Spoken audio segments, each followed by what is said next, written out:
intro out of the way. From joining us across from the pond, Zillin. Hello everyone. I really have no intro this time, so... From the big state of New York is Zeus. Hey, this is Zeus. I'm really not legendary, but I'm here. And rejoining us again, Midnight Rider. How's it going, guys? So, we're coming to you, new format. We're going to try to do it. This is going to be a new type of podcast we're going to be trying to do. Specialized and formatted just for video.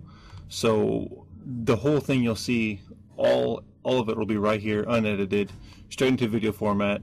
Bod Scion, she's going to be doing our editing for us. She's unable to make it tonight because she had to go to sleep. She was tired. So, let us know what you think in the comments. Let us know how it is, what you liked, what you didn't like, and we'll make those tweaks and changes. Also send those feedback to suggestions at midnightsquadron.com or Waylon at midnightsquadron.com. We would love to hear from you.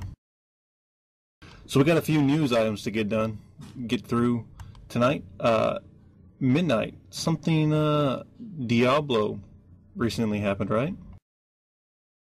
Well, some of the biggest news that we'll hear all week was that Diablo 3 release date is finally upon us.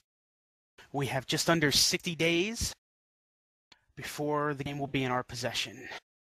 May 15th, 2012. You can pre-order now, get on over to battle.net, or go to Blizzard, visit your local GameStop, EB Games, Walmart, Best Buy, pre-order the game. Highly suggest getting the collector's edition for a mere $100. But after 10 long years of waiting, the game is finally upon us.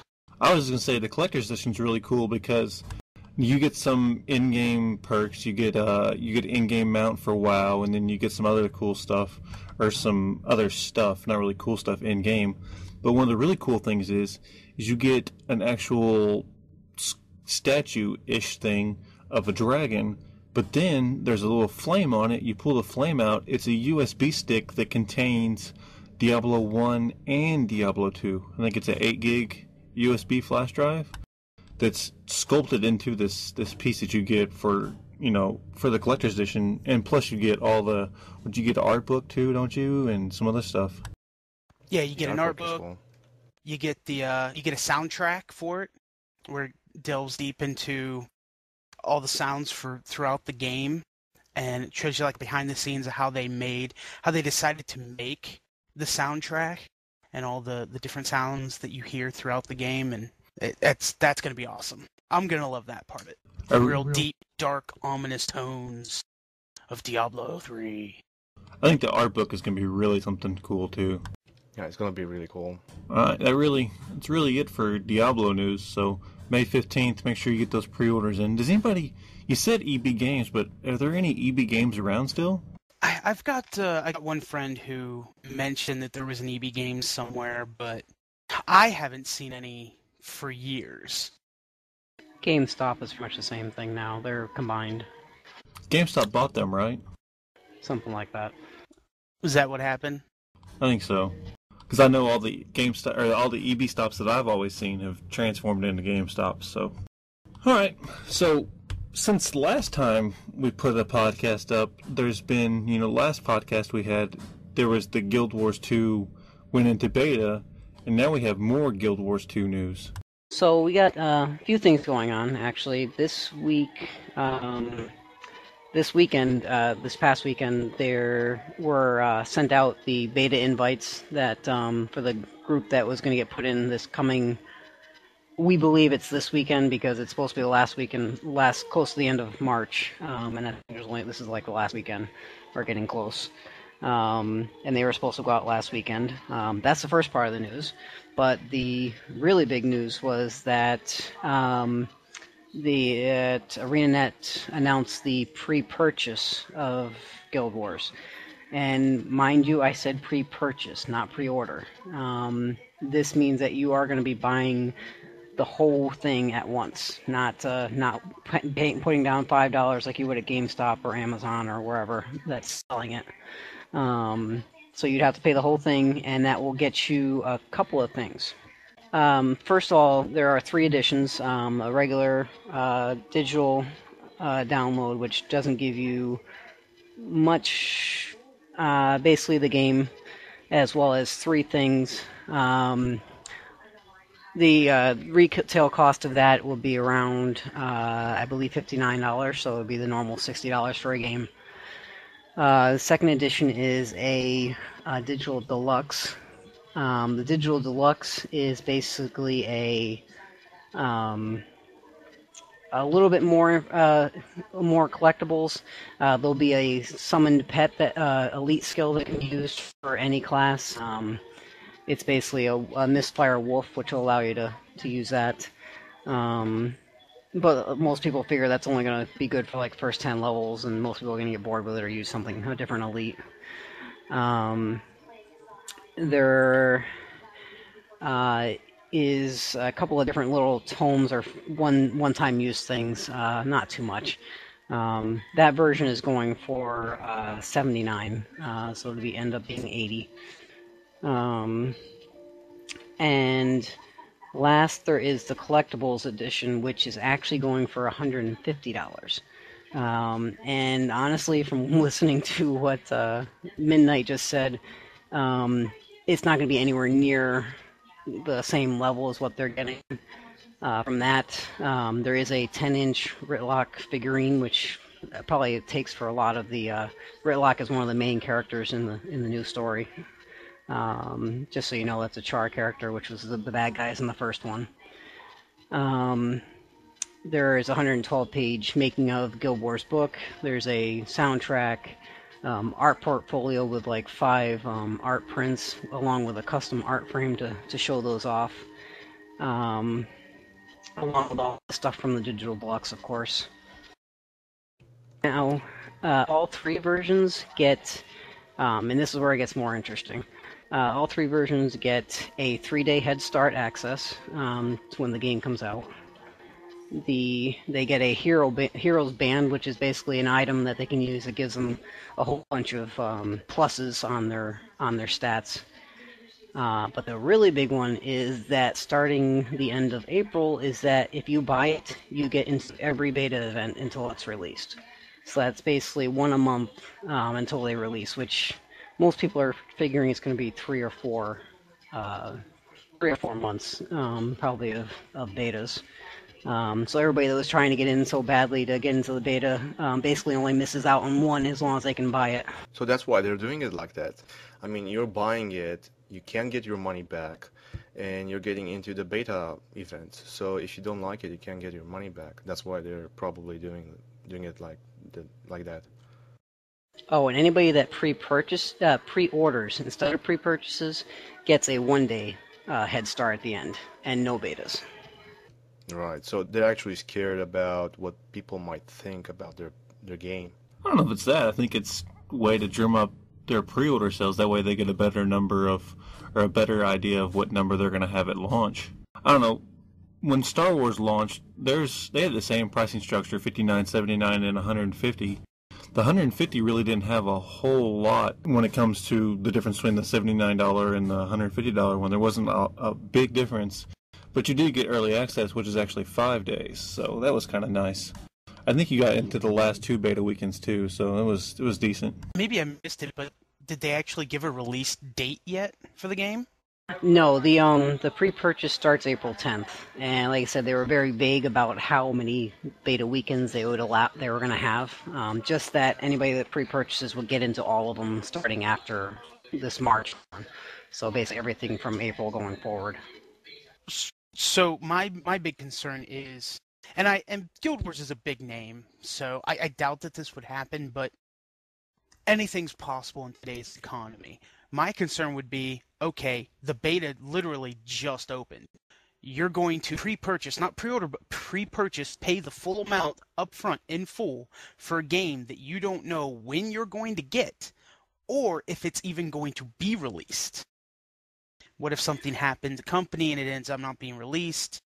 They're far ahead already that they don't have to worry about not releasing it. I think it's going to be released, but you don't know the shape or form of that release since the details are not yet finished, right? Well, the other thing is that it's not like it's just started. In really the first closed beta was December, so it's been going for a little bit. That was the first one. They just had the press weekend like less than a month ago, which let them all play it, and they have been releasing probably 3 times the amount of information and videos and everything else that we hadn't seen before. So the interest is going to be there, and this just gives them more money to make sure that they can do it. But ArenaNet's never been hurting for money. NCSoft is all wholeheartedly behind them, and really doesn't has never really given them any trouble about making sure they had enough money to get done. I'm sure there's going to be some kind of money back guarantee, or if you can cancel your order or whatever, and they'll refund the money. That would be a PR nightmare if they decided not to refund money on people who wanted the refund. Absolutely. All right, so that's good news for you guys. So they got the items ready to go, and I think when they released when they did Star Wars, they released it about 2 or 3 months out. The details of the collector's edition and the deluxe edition. So I guess Oberon's date of July, August is looking pretty spot on right now. Yeah, that's what the feeling is. They don't see it going too much past. I don't see it going past that. Well, that's good then. But they're ArenaNet's very picky about making sure it's exactly what they want. But now that they're letting just anybody into the beta, as long as you buy it, they got to be pretty close. Yeah, this becomes more of the strength testing than the bug finding. Exactly. All right, well, that's good news. We got 2 last bits of news, and both of them actually are coming out of Bethesda Game Studios. The first bit is the rumor mill is spreading all kinds of gossip about Elder Scrolls MMO. And that's people, that's the Skyrim, and they just put out Skyrim this last year. But now they're talking that they are wanting to do an MMO. They wrapped up the deal several months ago to get the rights to the Fallout MMO, but now they're trying to get rights and go forth with Elder Scrolls MMO. Would you want to play an Elder Scrolls MMO? I mean, Skyrim's good, but it's got 300 hours of single player. Could you imagine adding a an MMO faction to it? I believe what you're looking for is adding a lot more crap to do. Yeah. That's a lot. I'd play an Elder Scrolls MMO, but then I took an arrow to the knee. Nicely done. Nicely done. I mean, would you guys have any interest at all? People who played Skyrim, would you have any interest in playing an Elder Scrolls MMO? Well, from their point of view, that was the logical step forward. I mean, they're already building single-player, massive worlds, and it's with full dialogue and everything. So, building an MMO, they already have the experience on this, only not in multiplayer.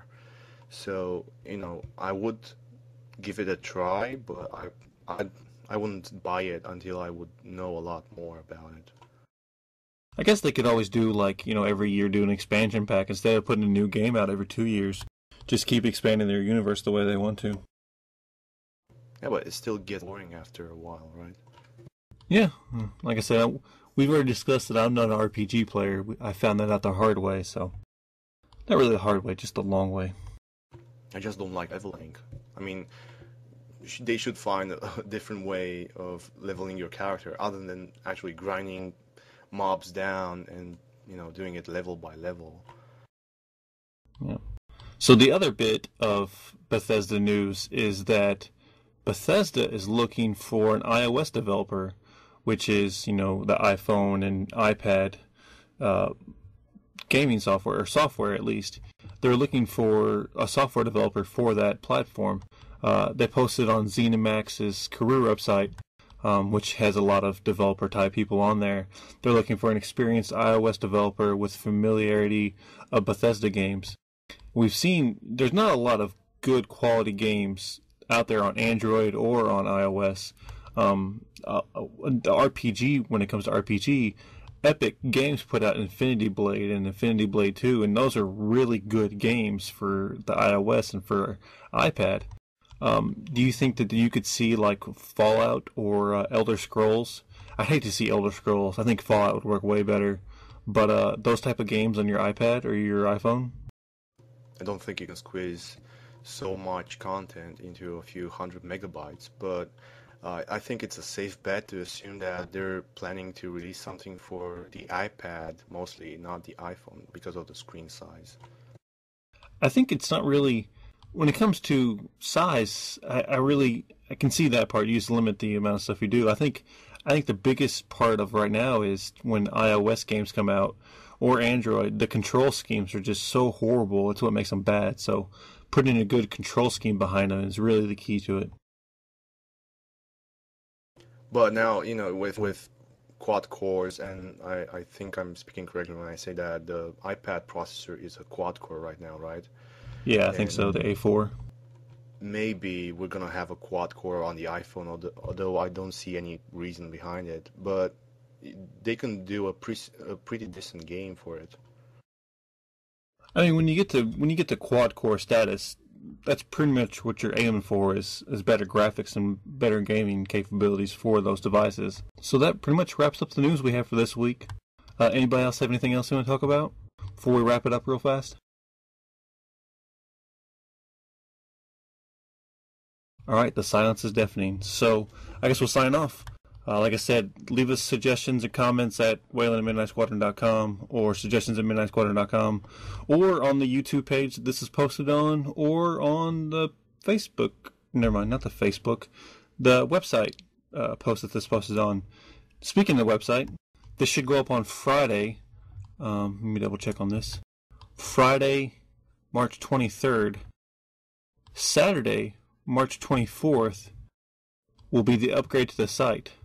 So if you're having problems and you see this video and you're listening to this video right now, but it's Saturday and you're trying to get onto the site and it's having problems, we're working on it. So we're trying to upgrade the site to a brand new forum software version.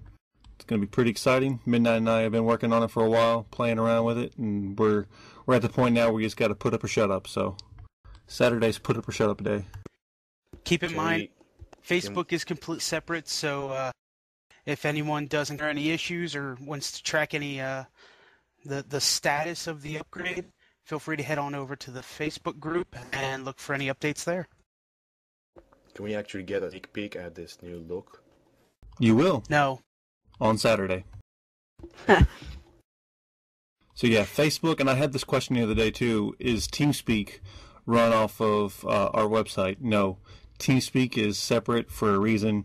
We had the possibility and capabilities of running our own TeamSpeak server off of our hosting site or whatever.